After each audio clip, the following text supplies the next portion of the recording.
आशा करता हूं आप सब बहुत अच्छे होंगे। मेरा नाम है सिद्धांत अग्निहोत्री। स्टडी ग्लोस पे आपका बहुत बहुत स्वागत है।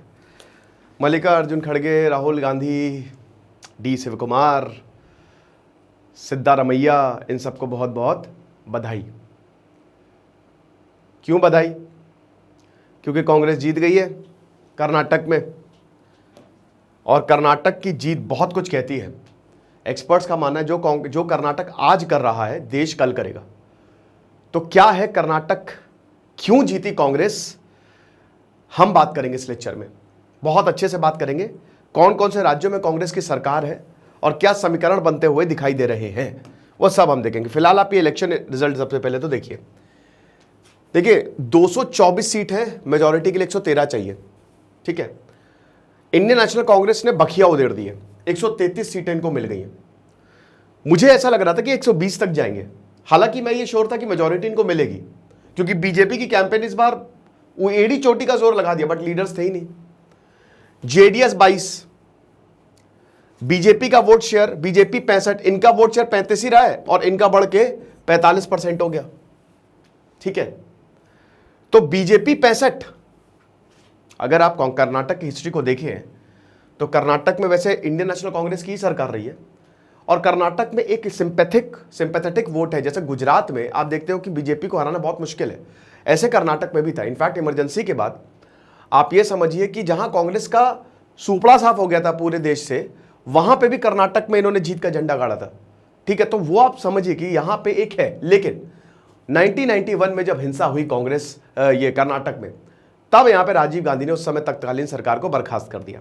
ठीक है, और उसके बाद बीजेपी का उदय हुआ। जहां पे बीजेपी को 4 सीटें मिली थी, वहां पे इनका सीधा अच्छा खासा इनको जंप मिला, और फाइनली 2008 में इनकी सरकार बनती है।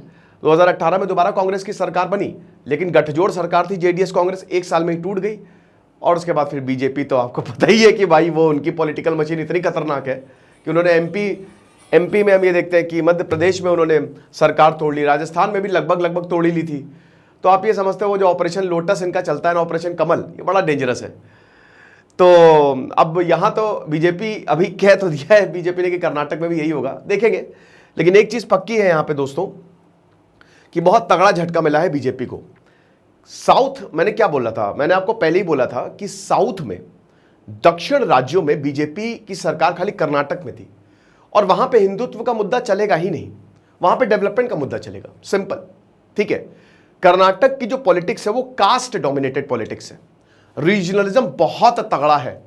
वो का लिंगायत कम्युनिटी को अगर आप मिला दें तो टोटल 26% है पॉपुलेशन की, और मोस्ट ऑफ दी जो मेजॉरिटी डोमिनेटेड एरियाज और सीट्स भी इन्हीं को ही ज्यादा अलॉट की गई हैं। फिर उसके बाद बैकवर्ड क्लासेस को मिला दें, SC STs को मिला दें, तो देश की 50% पॉपुलेशन है वो, राज्य की 50% पॉपुलेशन है। तो आप ये समझिए कि वहां की पॉलिटिक्स कास्ट सब कास्ट पॉलिटिक्स है, और अगर आप उनके लिए नहीं करोगे, उनको हिंदुत्व से कोई मतलब ही नहीं है। तो हम बात करेंगे कुछ रीजंस की कि आखिरकार क्या हुआ। ठीक है, जो बीजेपी जो है वो जीत नहीं पाई। भाई जिनको कहते हैं ना कि इतनी भयानक वोटिंग मशीन, बहुत जोर लगा दिया, नरेंद्र मोदी खुद गए, वो खुद उतर गए, लेकिन still he was not able to make the mark. बाकी हमारा शानदार पब्लिक स्पीकिंग का कोर्स है, और आज से हम प्रहार बैच शुरू कर रहे हैं दोस्तों यूपीएससी का। ठीक है, तो जरूर यूपीएससी, भाई देखो हम जितनी क्वालिटी दे रहे हैं, लाइव क्लासेस से लेकर प्रैक्टिस सेशन तक, फटाक से आ जाओ, 1500 प्लस घंटे का कंटेंट। तो सबसे पहली बात क्या है, लोकलाइज्ड इलेक्शन। कांग्रेस पार्टी ने यहां पे बाजी मार ली। कांग्रेस पार्टी ने गजब की कैंपेन की है यहां पे इलेक्शन में, बहुत जबरदस्त। जो हम लोगों को हमेशा शिकायत रहती है कि कांग्रेस, बीजेपी को देखो, बीजेपी को से सीखो, हर एक चीज बीजेपी करती है, और यहां पे भी की। लेकिन इस बार कांग्रेस का कैंपेन ज्यादा बेहतर था। आपको बता दूं कि कांग्रेस ने इस बार महिलाओं को भी महिला संवाद करना शुरू किया। ये बहुत बड़ी बात है। आप महिला वोटर को अगर, भाई लगभग 2.60 मतलब 2.5 करोड़ के करीब महिला वोटर और 2.5 करोड़ के करीब जो है वो पुरुष वोटर है। आप महिलाओं को, अगर आप मैनिफेस्टो में महिलाओं को गारंटी नहीं दोगे तो फायदा है। हमेशा से ये होता है कि आप महिलाओं को इग्नोर ही कर देते हो, मत करो ये, समझ रहे हो, सबसे बड़ी वोट बैंक वही है। तो यहां पे ये हिसाब किताब रहा। फिर उसके बाद हम सबको पता है जो 5 गारंटी दी यहां पे कांग्रेस ने, वो काम की। गृह लक्ष्मी,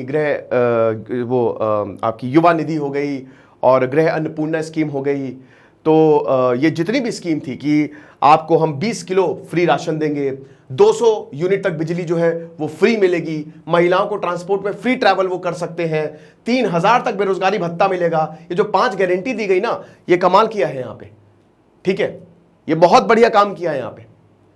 तो ये कांग्रेस ने ये बोला कि अगर हमारी पार्टी पावर में आई और बजरंग दल और पीएफआई जैसे जो कट्टर ग्रुप हैं उन पे हम कार्रवाई करेंगे, उनको बैन तक कर देंगे, ये भी काम कर गया।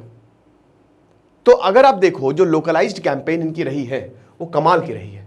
इन्होंने इलेक्शन को ही लोकल कर दिया, ये हर जगह गए, एवरीवेयर गए, ये चाहे वो साउथ नॉर्थ पूरे कर्नाटक में जहां पे भी कास्ट डोमिनेटेड पॉलिटिक्स है सब जगह गए, लीडर्स तगड़े थे, स्ट्रांग लीडरशिप थी और लोगों ने भर भर के वोट दिए। लिंगायत भाई 65 सीटों में आप समझिए, लिंगायत डोमिनेटेड एरियाज है उसमें कांग्रेस ने भयानक जीत हासिल की है, ठीक है।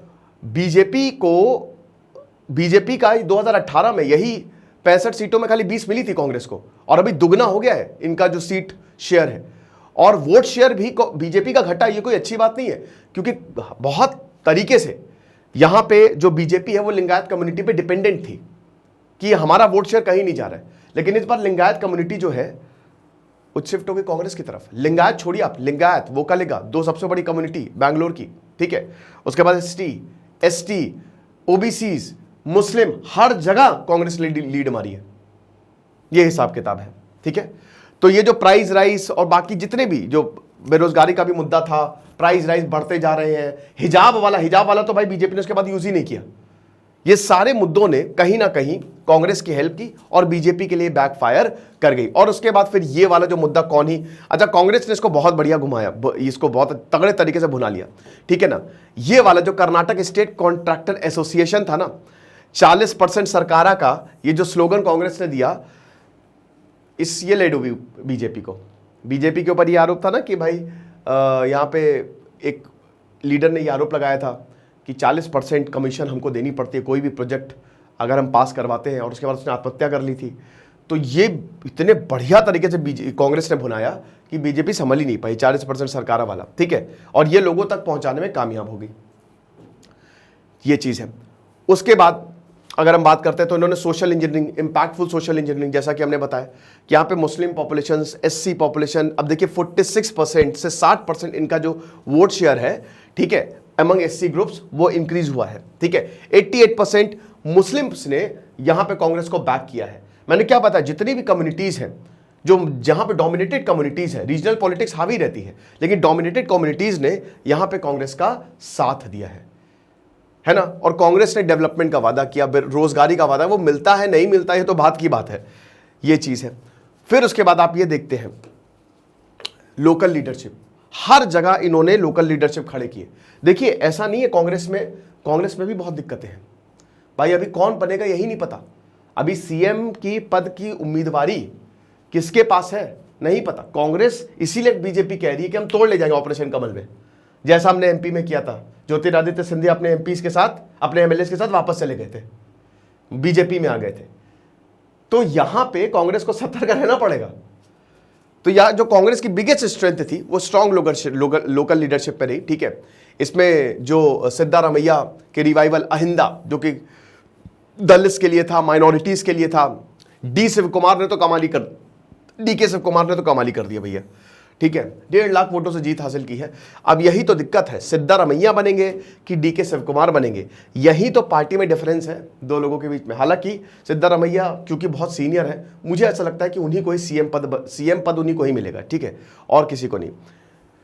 उसके बाद भैया जो अंदर ही अंदर प्रॉब्लम चल रही थी कर्नाटक इलेक्शन में कांग्रेस के अंदर, उन्होंने साइड में रखा। हमने शिव कुमार और सिद्धारमैया को साथ में आते हुए देखा, साथ में आए, जो भी है चलो ठीक है साइड में रखो। मल्लिकार्जुन खड़गे ने भी खूब जोर लगाया, राहुल गांधी ने गजब तरीके से कैंपेन की, ग्राउंड वर्क यहां पे कांग्रेस का बहुत ही ज्यादा दिखा है। तो ये भी अब बीजेपी की तरफ कोई फेस था ही नहीं, आप येदियुरप्पा थे, लेकिन येदियुरप्पा बहुत भाई 82 साल के, वो कहां, लोगों ने अब हो गया उनका, खत्म हो गया। अब बम्बई भले ही यहां पे लिंगायत कम्युनिटी से आते हैं, लेकिन लोगों में अपनी छाप ही नहीं छोड़ पाए। ये भी एक बहुत बड़ा रीजन था। तो BJP without leaders, one man show था। यहां पे नरेंद्र मोदी जा रहे थे हर जगह, बहुत गए, बहुत घूमे, नहीं हो पाया। लेकिन यहां पे हर जगह पे इन्होंने स्ट्रांग लीडर खड़ा कर दिया, हर लोकल जगह पे जहां पे इनको पॉसिबिलिटी थी कि वहां पे लोकल लीडर खड़ा करो। तो ये कांग्रेस की बहुत ज्यादा हेल्प किया है। तो इसीलिए, और पब्लिक को अंदर कुछ भी चल रहा हो, पब्लिक को तो कम से कम यही दिखाया कि सब चंगा सी, कोई ये दिक्कत नहीं है। फिर उसके बाद बीजेपी की अगर बात करें तो जैसा कि हमने बताया कि स्ट्रांग लीडरशिप है ही नहीं।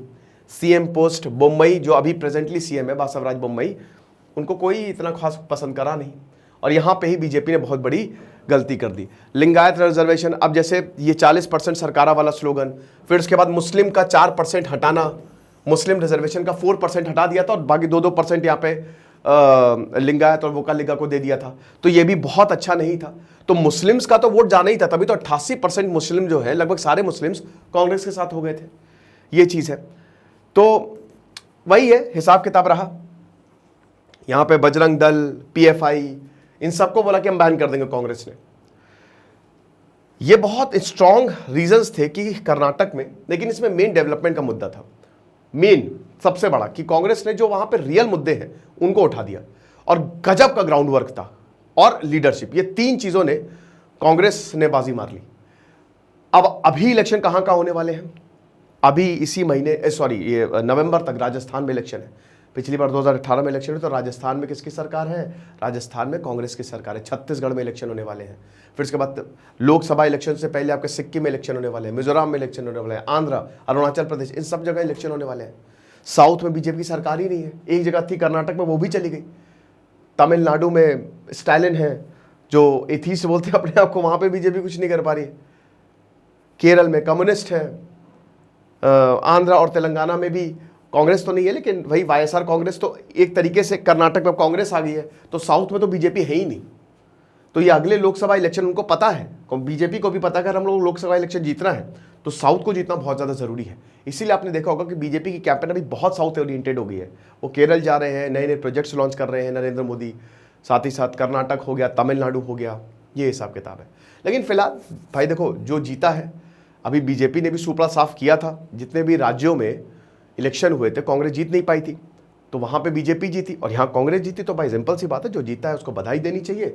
और बाकी देखते हैं, लोकसभा इलेक्शन आने वाले हैं, क्या होता है इस बार। बड़ा मामला बड़ा दिलचस्प सा हो गया है।